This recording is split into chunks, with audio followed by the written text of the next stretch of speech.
ሰላም ጤና ይስጥልን። የተከበራችሁ የኢትዮ መዝናኛ አድማጭና ተመልካቾቻችን በያላችሁበት የዓለም ክፍል አክብሮታዊ ሰላምታችን ከያላችሁበት ይድረስ። ከኢትዮ መዝናኛ በአዲስ የመዝናኛው ዓለም መረጃ ወደ እናንተ መጥተናል።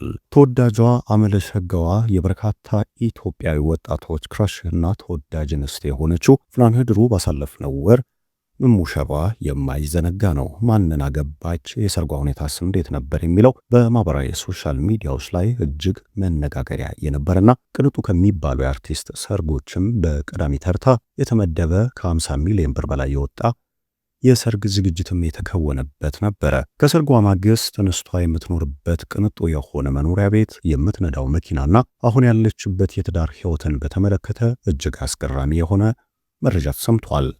በበርካቶች ዘንድ እጅግ ተወዳጅ የሆነችው እንስት እንኳን ቅንጡና የሚገባትን ህይወት አገኘች የሚሉ በርካቶች ቢሆኑም ነገር ግን የዚህ ሁሉ ሀብት ምንጭ ምንድነው ብለው የጠየቁም አልጠፉም። ፍናን ህድሩ ከሰርጓ ማግስት ይፋ ያደረገቻቸው አንዳንድ ጉዳዮች አስገራሚ ሆነዋል። እጅግ ቅንጡ የሆነ መኖሪያ ቤት መግዛቷና ከ50 ሚሊዮን ብር በላይ የሚፈጁ መኪናዎችን መንዳት መጀመሯ እጅግ እያነጋገረ ይገኛል። አርቲስቷ ይህን ሁሉ ከየት አመጣች? መረጃ አለን። አርቲስቷ እጅግ ቅንጡ በሆነው ቤቷ ከፍቅር አጋሯ ፍቅርአብ ጋር ያላትን የኑሮ ሂደትና የባለቤቷን ማንነት የገቢ ምንጩን በተመለከተም እጅግ ያልተጠበቀ መረጃ ወጥቷል። አስገራሚ ስለሆነው የፍቅር ህይወታቸው ከዚህ ባሻገር ደግሞ የመጀመሪያ ልጇን ስለ ማርገዟ ለወዳጅ አድናቂዎቿ ይፋ ያደረገችውን የምስራች ጨምረን በዕለቱ የምታደምጡት እጅግ ምርጥ የሆነ መረጃን ይዘን ወደ እናንተ መተናል። እስከ መረጃው ፍጻሜ ድረስ ቻናሉን ሰብስክራይብ በማድረግ ቤተሰብ በመሆን እንድትቆዩን በትህትና እንጠይቃለን። ቀጥታ ወደ ዕለታዊ የመዝናኛው ዓለም መረጃችን እናመራለን።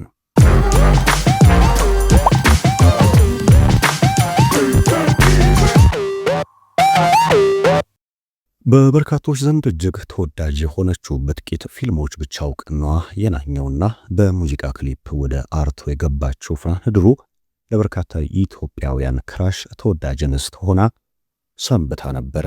ነገር ግን የያዝነው ዓመት ለወዳጆቿ እጅግ አስገራሚና አስደንጋጭ የነበረን እውነታ ይፋ አድርጋለች። ሽምግልና ቤቷ ድረስ እንደተላከና ለዓመታት የፍቅር አጋሯ ከሆነው ሰው ጋር በመጨረሻ ለመሞሸርና የትዳር ጎጆንም ለመመስረት መወሰኗን ድንገት ይፋ አድርጋ ነበር። ጉዳዩም ለሚወዷት ለሚያደንቋት፣ ከዚህ ባሻገር ደግሞ በአርቱ ዓለም ካሉ እንስት ኢትዮጵያውያን እጅግ ቆንጆና ውቧ ሴት ናት ለሚሉ ያልተጠበቀ ነበረ። በቲክቶክ እንዲሁም በኢንስታግራም ገጾችም እሷንም ጭምር ፈገግ ያሰኟት ቪዲዮዎችም ሲለቀቁ ቆይተዋል። የበርካታ ወጣቶች የፍቅር እንስት እንደሆነችና ይህንንም ሳቅ በሚያጭር ሁኔታ ቪዲዮዎች በመስራት ሲያጋሯት ነበር።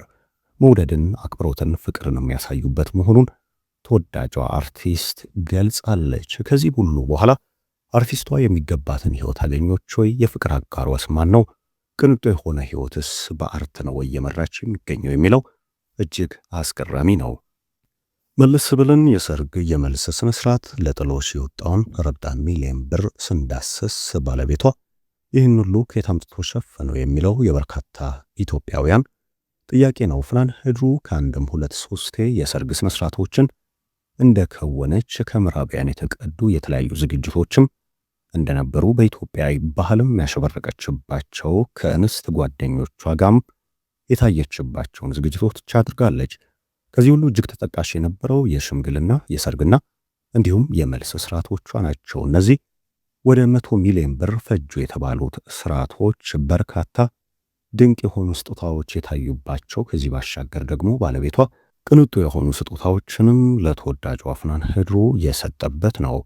ባለቤቷ ማን ነው? የበርካቶች ጥያቄ ነው። ፍናን ህድሩ ከአርት ጋር የተዋወቀችው በሱ ባለው ማሬ ማሬ በሚለው ሙዚቃ ሲሆን በዚህ ሙዚቃ ላይ የመጀመሪያ ስራዋን ስትሰራ በርካቶች ተመልክተው ለአርቱ የምትሆን ወደ ፊልሙ ወደ ማስታወቂያው ብትገባም ሊሳካላት የምትችል ምርጥ ተዋናይት ይወጣታል የሚል ግምታቸውን አኑሯል።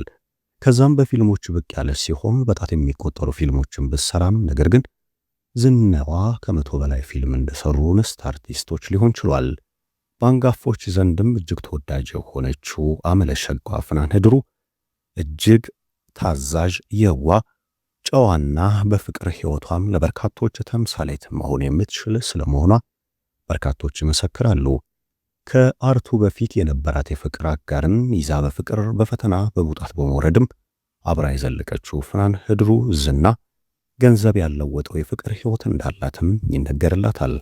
በመጨረሻም ለዓመታት አብሯት የነበረውን ሰው ለማግባት ስትወስን የቅርብ ወዳጆቿ ሁሉ የተስማሙበት ከዚህ ቀደም እንደነበሩ የአርቲስት ትዳሮችም እንቅፋት የሚገጥመው እንደማይሆን እርግጠኛ የሆኑበት ነው።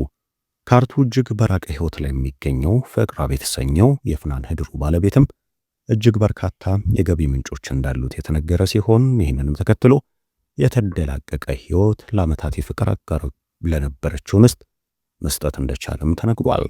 ቅንጡ የሆነ መኪና የምነዳበት እንዲሁም ደግሞ እጅግ አስገራሚ የሆነ መኖሪያ ቤት ውስጥም የገባችበት ህይወትን ከዚሁ ከፍቅር አጋሯ ማግኘቷ የተነገረ ሲሆን በርካቶችም ጉዳዩን እጅግ እያደነቁት ይገኛል። በዓመታት ክራሻቸው የነበረች የወደዷት ያከበሯት ሁሉ ይህ ህይወት ለፍናን ህድሩ ይገባታል ያሉ ሲሆን ይህስ ከየት መጣ ያሉም አልጠፉም። ነገር ግን አርቲስቷ ቅንጡ በሚባል ህይወት እንደምትገኝ መረጃዎች ያሳያሉ።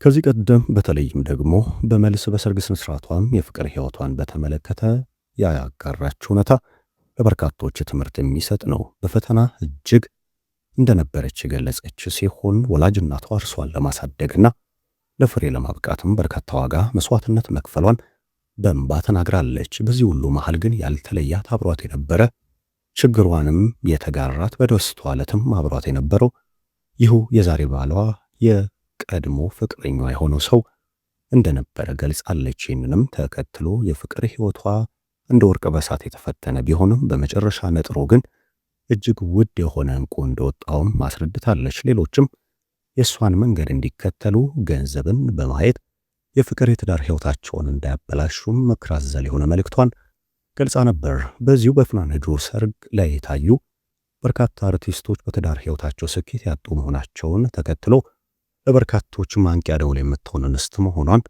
በርካቶች ሲገልጹም ቆይቷል። ለዓመታት በፈተና ተገንብቶና ጸንቶ በፍቅርም ኃያልነት ለበርካቶች ምሳሌ ሆኖ የዘለቀው የፍቅር ህይወቷ በመልካም መስመር ላይ እንደሚገኝ የተነገረ ሲሆን ከዚህ ባሻገር ደግሞ ለአድናቂ ለቅርብ ወዳጆቿና ቤተሰቦቿም የምስራች የሆነ ጉዳይን ይዛ መምጣቷ ተነግሯል። የመጀመሪያ ልጇን ስለ ማርገዟ መረጃዎች በስፋት እየተሰሙ ይገኛል።